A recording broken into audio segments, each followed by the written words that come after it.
lifestyle will live. And many other things. But one of the greatest things Karbala has given us, it has given us a discipline how to love your children and how to express that. So when children are being exhorted to obey the parents, parents have certain duties to fulfill towards their children. And there are many things you have heard time and time again. I'm just bringing these things to remind you. And that relationship is so important.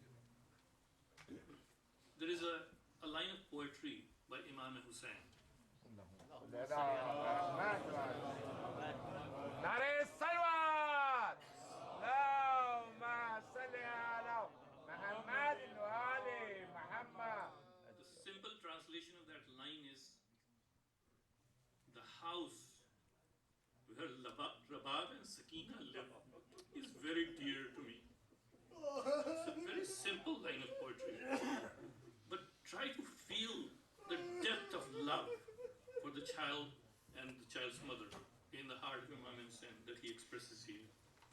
He didn't have to say this poetry, but he said this poetry.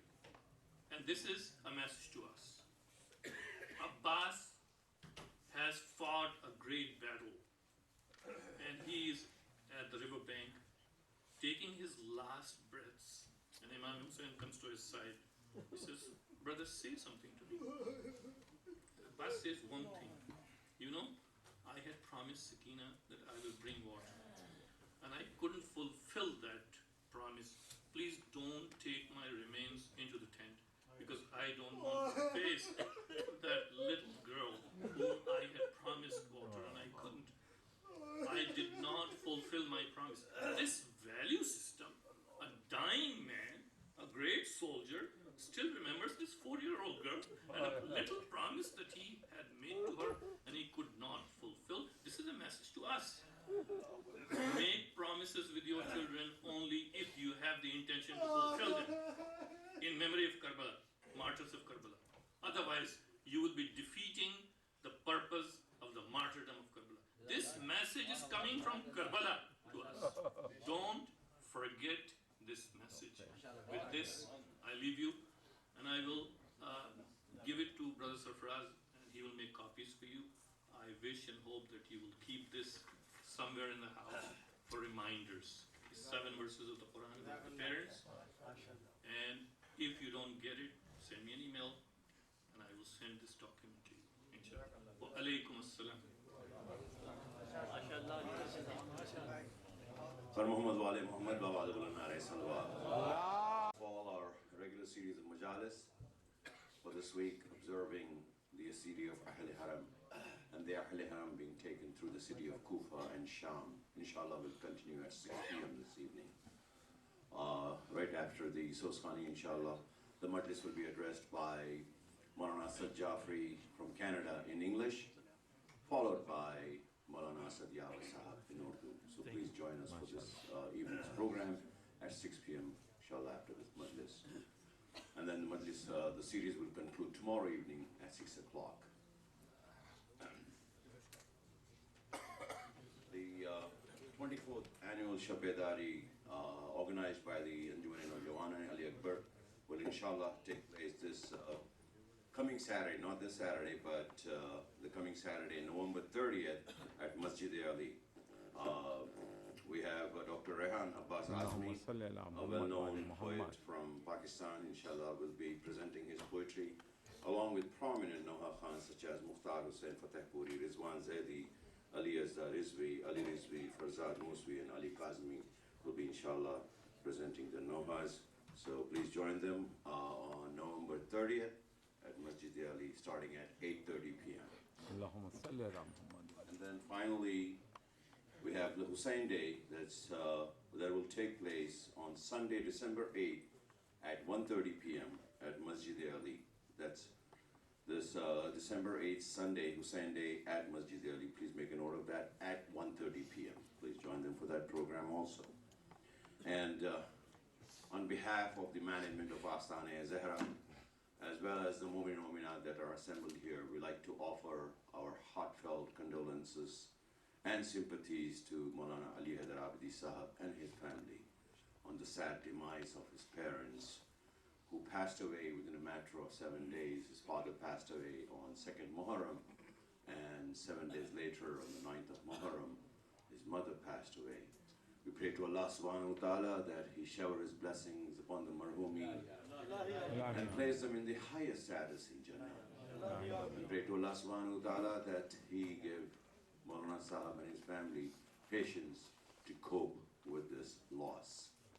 With that, I'd like to request our special guest speaker, Hujjatul Islam Maulana Razi Jafar Sahab Qibla, to address the gathering. Par Muhammad wa ali Muhammad, Bawaz Buland Nare Salawat.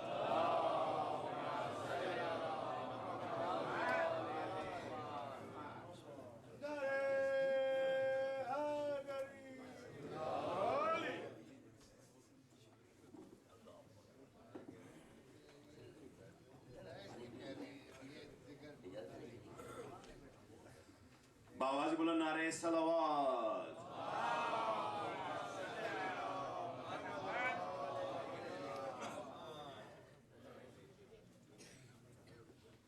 صلوات محمد وآل محمد صلوات.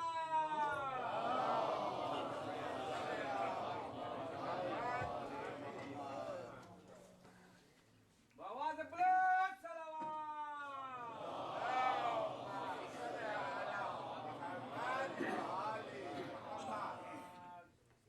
فاتحة.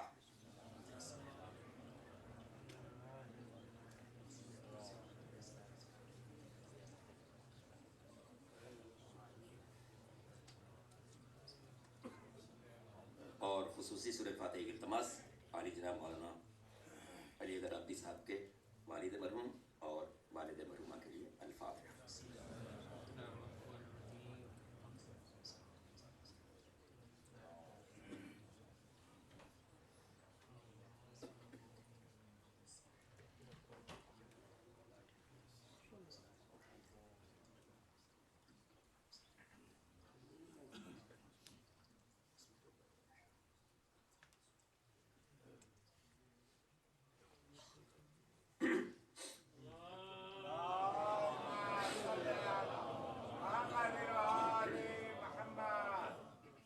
أعوذ بالله السميع العليم من الشيطان اللعين الرجيم.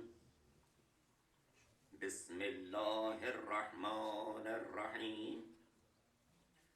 الحمد لله الواحد الأحد البارئ الصمد الذي بمشيته أراد وقصد وبحكمته خلق وأوجد وإلى معرفته هدى الناس وأرشد.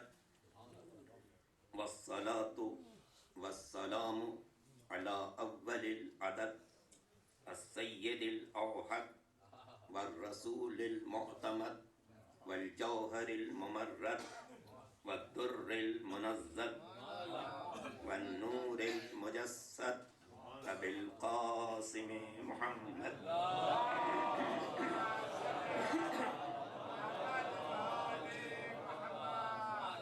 وآله الطيبين الطاهرين المعصومين المظلومين الغر الميامين الذين أذهب الله عنهم الرجس وطهرهم تطهيرا.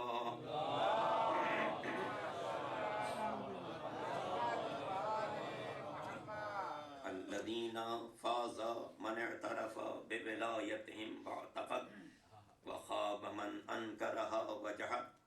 واللعنة الدائمة على أعدائهم أجمعين من الأزل إلى الأبد. أما بعد، فقد قال الماجد الأمجد في كتابه الممجد وقوله المصدق: بسم الله الرحمن الرحيم. وقضى ربك ألا تعبدوا إلا إياه وبالوالدين إحسانا إما يبلغن عندك الكبر أحدهما أو كلاهما فلا تقل لهما أف ولا تنهرهما وقل لهما قولا كريما. صلوات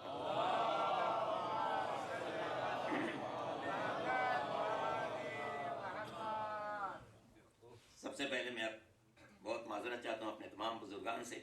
بزرگ علماء کرام میرے سامنے موجود ہیں اور میں ادنا طالب علم حاضر خدمت ہوں, اور انہی بزرگان کی اجازت سے چند معروضات پیش کروں گا آپ کو.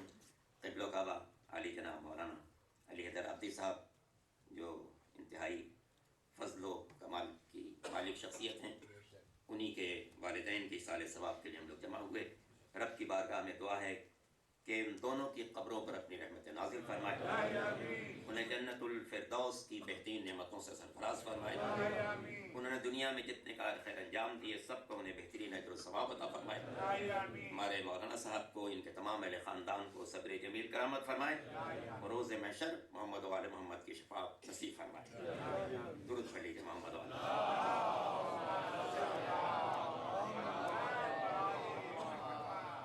حقیقت یہ ہے کہ میرے بہت ہی واجب احترام بزرگان ہر طرف نظر آ رہے ہیں, شعراء کرام بھی, دانشوران ملت بھی, اور جن کے سامنے لب کشائی کرنا واقعی بہت سخت ہے.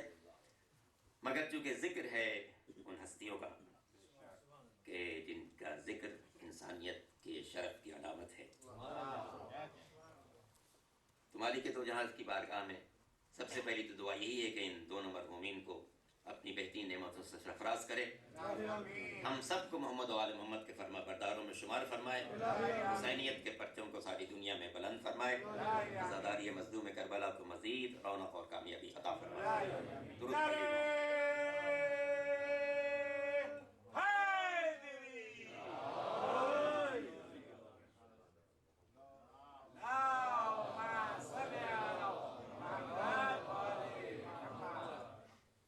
سورہ مبارک بنی اسرائیل قرآن مجید کے سوروں میں سے اس کا نمبر 17 اور آیت کا نمبر 23 جس کی تلاوت کی سعادت حاصل کی گئی. اور میں واقعاً معذرت چاہتا ہوں اپنے بزرگان سے, یہ سامنے بھی بیٹھے ہیں اور دائیں بائیں بھی, اور لیکن بہرحال چند معروضات چونکہ حکم ملا, اور مجھے واقعاً عجیب کیفیت ہوئی جب میں نے عشرے کے دوران پہلے آپ کے والد مرحوم کی خبر رحلت سنی, اور اس کے بعد پھر چند دنوں کے بعد ہمارے حسنین بھائی نے اطلاع دی کہ والدہ بھی 8 دن کے اندر اس سارے فانی سے رخصت ہو گئی. زندگی کی دھوپ میں ان دونوں کی شفقتوں سے محروم ہو جانا واقعاً بہت سخت ہے. زندگی کی دھوپ, ماں کا پیار بھی چلا گیا, باپ کی شفقت بھی چلی گئی. اولاد کے لیے واقعاً بڑی سخت منزل ہے, اور سچ کہا ہے ہمارے شعراء کرام نے کہ اگر کربلا نہ ہوتی تو ان واقعات پر صبر بہت مشکل ہوتا. مگر ہم سب اپنا غم بھول جاتے ہیں جب غم مظلوم کربلا سامنے. وہی درس حیات بھی ہے اور وہی درس نجات بھی. مالک کا کرم ہے کہ اس نے ہمیں در سیدہ سے وابستہ قرار دیا. وہی مرکز وحی بھی ہے, وہی نجات کا راستہ بھی ہے, وہی روشنی کا منارہ بھی ہے. وہیں سے طریقے بندگی ملے گا, وہیں سے طریقے زندگی ملے گا. ارشاد قدرت ہے وَقَضَىٰ رَبُّكَ أَلَّا تَعْبُدُوا إِلَّا إِيَّاهُ, تمہارے پروردگار کا یہ حتمی فرمان ہے کہ اس کے علاوہ کسی کی عبادت نہ کرنا. وَبِالْوَالِدَيْنِ إِحْسَانًا, ماں باپ کے ساتھ حسن سلوک کرتے رہو. اور پھر حسن سلوک کی کچھ مثالوں کو جمع کر کے گویا ایک گلدستہ سجا کر مالک دو جہاں نے پیش کیا.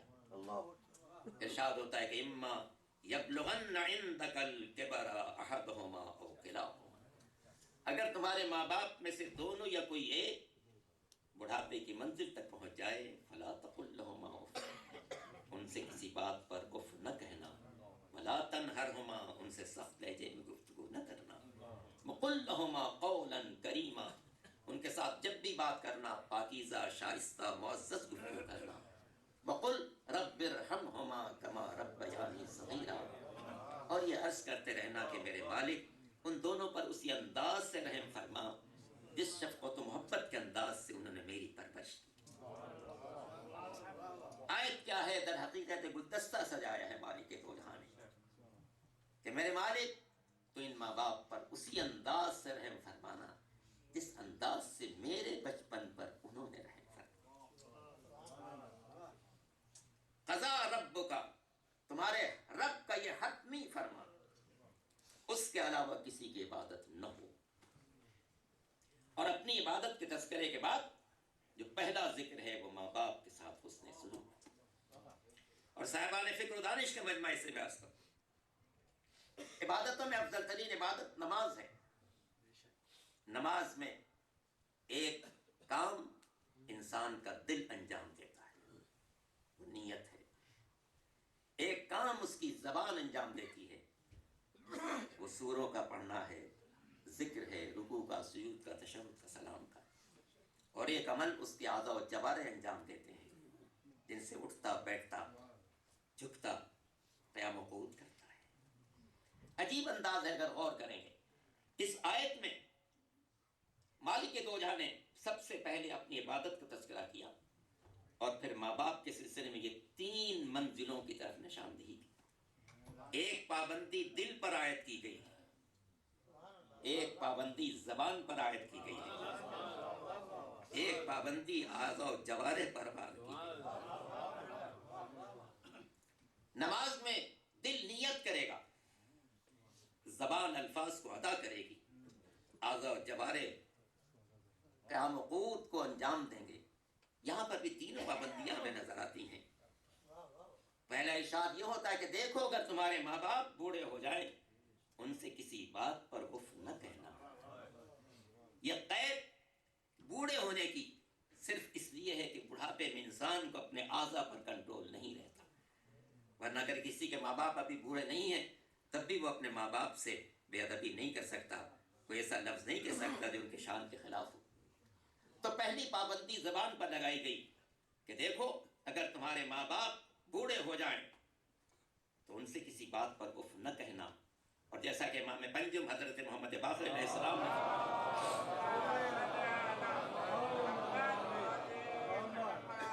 کہ عربی زبان میں لفظ اف سب سے ہلکا لفظ ہے بے ادبی کے معنی. امام فرماتے ہیں اگر اس سے ہلکا کوئی لفظ ہوتا تو وہ رکھا جاتا تاکہ ذہنوں میں یہ بات راسخ کر دی جائے کہ ماں باپ کے سلسلے میں ہلکی سے ہلکی بے ادبی بھی گوارا نہیں. وَلَا تَنْهَرْهُمَا، ان سے سخت لہجے میں گفتگو نہ کرنا. وَقُلْ لَهُمَا قَوْلًا كَرِيمًا، جب بھی بات کرنا شائستہ بات کرنا، پاکیزہ بات کرنا، معزز انداز سے بات کرنا. اور اس کے بعد دوسری پابندی اعضاء و جوارح پر لگائی گئی. وَخْفِضْ لَهُمَا جَنَاحَ الذُّلِّ مِنَ الرَّحْمَةِ، جب ان کے سامنے جانا تو بازو اطاعت کو جھکا کر جانا، رحم دلی کے ساتھ جانا، اپنے بازوؤں کو جھکا کر جانا. اور اس کے بعد دل پر پابندی کی گئی وَقُلْ رَبِّ ارْحَمْهُمَا كَمَا رَبَّيَانِي صَغِيرًا، دل سے دعا کرتے رہنا کہ میرے مالک جس انداز سے میرے بچپن پر انہوں نے رحم کھایا تھا تو ان پر رحم فرما. ہم دیکھتے ہیں کہ نماز میں بھی 3 پابندیاں ہیں. ایک دل پر پابندی ہے نیت کرنے کی، ایک زبان پر پابندی الفاظ کو ادا کرنے کی، ایک اعضاء جوارح پر پابندی ہے رکوع و سجود و قیام و قعود کرنے کی. یہاں پر بھی ماں باپ کے سلسلے میں 3 پابندیاں عائد کی جاتی ہیں. دل پر پابندی ہے کہ اس دل سے ان کے لیے دعا کرتے رہنا. زبان پر پابندی ہے کہ جب بھی گفتگو کرنا شائستہ گفتگو کرنا، پاکیزہ گفتگو کرنا. اعضاء جوارح پر پابندی ہے کہ جب بھی ان کے سامنے جانا تواضع کے ساتھ جانا، انکساری کے ساتھ جانا، اکڑ کر مت جانا، بلکہ تکبر کرتے ہوئے مت جانا، بلکہ اس انداز سے جانا جیسے ایک ایسا انسان جا رہا ہو جو سر پا تواضع بنا ہوا ہے، سر پا انکسار بنا ہوا. مالک نے ماں باپ کے سلسلے میں انسان کو یہ ادب سکھایا ہے. کیوں نہ ہو؟ اس لیے کہ ماں باپ مالک دو جہاں کی اس زمین پر اس کی رحمت و شفقت کے نمائندے بن کر آتے ہیں. وہ رازق حقیقی ہے، یہ رازق مجازی ہے. وہ خالق حقیقی ہے، یہ خالق مجازی ہے. وہ رزق عطا کرنے والا ہے، یہ رزق پہنچانے والے ہیں. وہ رب ہے، یہ مربی ہیں. وہ رب ہے، یہ مربی ہیں. زمین پر رحمت پروردگار کے یہ 2 نمونے ہیں. ایک ماں ہے جو کمال شفقت کا نمونہ ہے، ایک باپ ہے جو انسان کے لیے توانائیوں کا مرکز قرار پاتا ہے.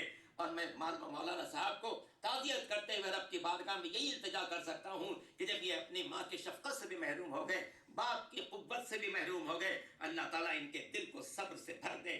ماں کے سلسلے میں کیا خوبصورت بات کہی ہے مسعود رضا خاکی نے، جو کہتے ہیں کہ ماں زندگی کا مرکز صبر و قرار ہے. ماں زندگی کا مرکز صبر و قرار ہے. ماں ایک چمن ہے جس میں مسلسل بہار.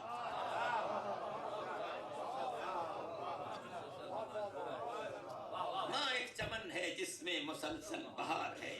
اور پھر آگے بڑھ کے کہتے ہیں کہ ممتا سے بڑھ کے جذبہ اعلیٰ کوئی نہیں. ممتا سے بڑھ کے جذبہ اعلیٰ کوئی نہیں. ماں سے زیادہ چاہنے والا کوئی. یہ انسان کی پہلی درسگاہ بھی ہے جہاں لوریوں میں مائیں اپنے بچوں کو وہ سب کچھ سکھا دیتی ہیں جس سے ان کا دین مستحکم ہو جائے. دین مستحکم ہو جائے. ان کے ذہنوں میں آبیاری کرتی ہیں تو اللہ ایک ہے، پنجتن پاک ہے، امام 12 ہے، معصوم 14 ہے. پھر جب ہاتھ اٹھانے کے قابل ہوتا ہے تو ماتم کی صداؤں سے عذاب فرش عذاب پر ان کو لے جاتی ہیں. یہ ماں ہے، یہ ماں ہے جو اپنی لوریوں کے ساتھ بچے کو وہ سب کچھ سکھا دیتی ہے جس کے مستقبل کو مستحکم کرنے والی ہے. اور یہ ماں ہے کہ جسے مالک دو جہاں نے محور قرار دیا ہے اس شفقت و محبت کا کہ جس کے بارے میں جب چھٹے امام حضرت جعفر صادق علیہ السلام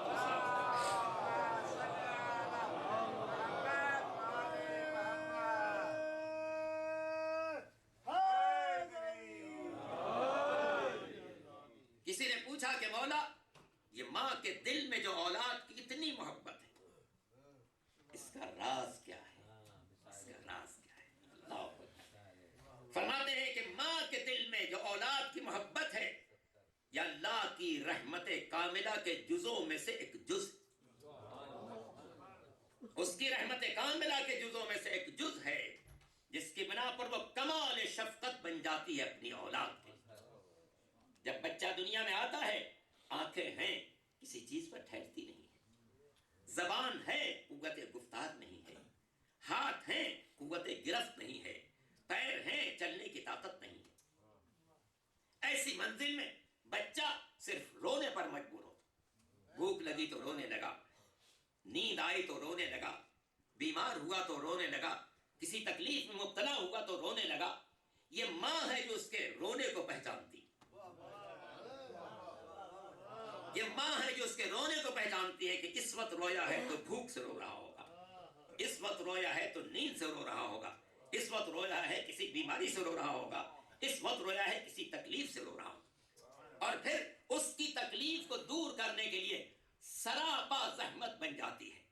ضرورت ہو تو رات بھر بچے کو سینے سے لگا کر ٹہلتی رہے گی تاکہ میں تکلیف اٹھاؤں میرا بچہ تکلیف نہ اٹھائے. یہ کمال رحمت ہے جو اللہ نے ماں کے دل میں ڈالا. اور جب ماں کا تذکرہ ہوگا تو اس ماں کا ذکر کیسے نہ ہوگا جس کے لیے شاعر مشرق نے بجا طور پر کہا کہ مزرع تسلیم را حاصل بطول، مزرع تسلیم را حاصل بطول، ماں درا را اسوہ کامل بطول. تمام انسانوں کے لیے دنیا بھر کی ماں کے لیے جو کامل ترین نمونہ ہے وہ شہزادی کونین خاتون جنت انسی حورا صدیقہ کبریٰ جناب فاطمہ زہرا سلام اللہ علیہا.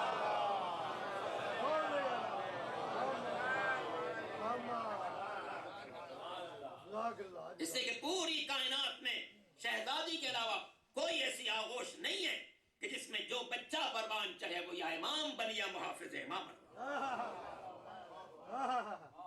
4 بچے سیدہ کی آغوش میں پروان چڑھے، 2 بیٹے پروان چڑھے، 2 بیٹیاں پروان چڑھے. بیٹے پروان چڑھے امام بنے، بیٹیاں پروان چڑھی محافظ امامت. اور شاعر نے کس انداز سے شہزادی کو خراج عقیدت پیش کیا. وہ کہتا ہے کہ مریم از یک نسبت عیسیٰ عزیز، اس سے نسبت حضرت زہرا عزیز، نور چشم رحمت للعالمین، ان امام اولین و آخرین، بانوے ان تاجدار حل عطا، مرتضی مشکل کشا شیر خدا، مادر ان مرکز پرکار عشق، مادر ان کارواں سالار عشق. اقبال کہتے ہیں مریم بہت بلند مرتبہ خاتون ہے مگر ان کی منزل اور ہے، سیدہ کی منزل اور. شاعر کہتا ہے مریم از یک نسبت عیسیٰ عزیز، اس سے نسبت حضرت زہرا عزیز. جناب مریم ایک حضرت عیسیٰ کی نسبت سے صاحب شرف ہیں تو اس سے نسبت حضرت زہرا عزیز. مگر جناب سیدہ 3 نسبتوں سے عزت و شرف و فضیلت کی معلوم تھی. نور چشم رحمت للعالمین، ان امام اولین و آخرین، آپ دختر نیک اختر کائنات کے سید و سردار احمد مجتبی محمد مصطفیٰ صلی اللہ علیہ وسلم.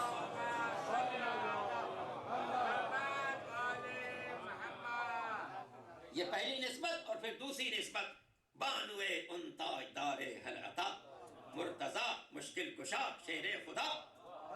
آپ شریک زندگی ہیں اس تاجدار انما کی جسے کوئی مرتضی کہتا ہے، کوئی مشکل کشا کہتا ہے، کوئی شیر خدا کہتا ہے. گویا اقبال بتانا چاہتے ہیں اگر راضی برضا کی منزل دیکھنی ہو تو مرتضی کو دیکھنا، مشکلات میں گرفتار ہو جاؤ تو مشکل کشا کو پکار لینا، میدان جنگ میں شجاعت کا جوہر دیکھنا ہو تو شیر خدا کو دیکھنا.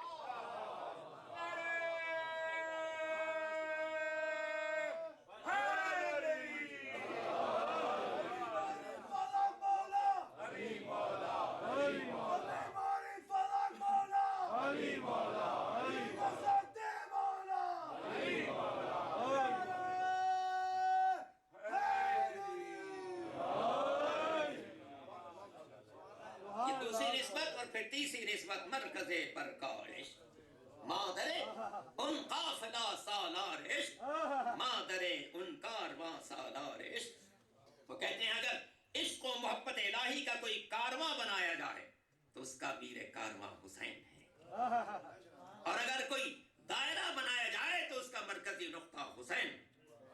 انہی حسین کی مادر گرامی کا اسم گرامی نام نامی خاتون جنت بھی ہے، ان سے حورا بھی ہے فاطمہ زہرا سلام اللہ علیہ.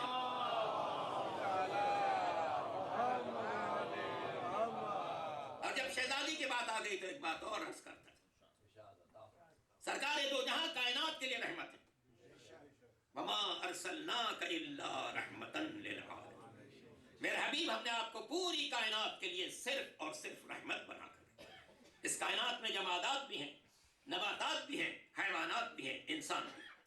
انسانوں میں انبیاء بھی ہیں، مرسلین بھی ہیں، ہادیان برحق بھی ہیں، خاصان خدا. جب خالق نے فرمایا کہ میرا نبی پوری کائنات کے لیے رحمت ہے، اس کا مطلب ہے کہ حضور جمادات کے لیے بھی رحمت ہے، نباتات کے لیے بھی رحمت ہے، حیوانات کے لیے بھی رحمت ہے، انسانوں میں انبیاء کے لیے رحمت ہے، مرسلین کے لیے رحمت ہے، خاصان خدا کے لیے رحمت ہے، ہادیان برحق کے لیے رحمت ہے. پوری کائنات کے لیے جو ذات رحمت ہے وہ خاتم الانبیاء احمد مجتبی محمد مصطفیٰ.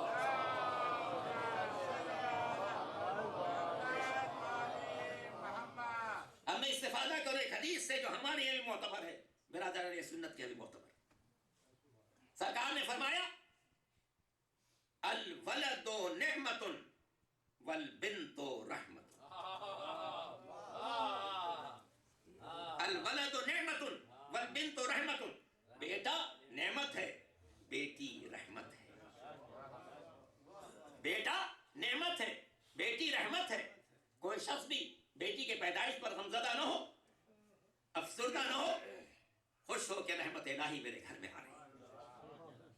تو بیٹا نعمت ہے، بیٹی رحمت ہے. اگلا فقرہ کیا فرماتے؟ یاد رکھو نعمت پر حساب دینا ہوگا، رحمت پر جزا ملنے والی ہے.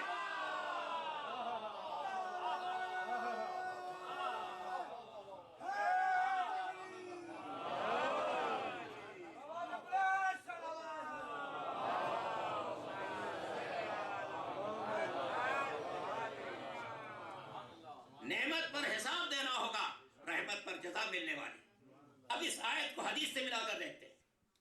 آیت نے کہا پیغمبر کائنات کے لیے رحمت، پیغمبر نے فرمایا بیٹی باپ کے لیے رحمت. آیت نے فرمایا پیغمبر کائنات کے لیے رحمت، خود پیغمبر نے فرمایا بیٹی باپ کے لیے رحمت. اگر ہر بیٹی اپنے باپ کے لیے رحمت تو شہزادی کونین پیغمبر کے لیے رحمت.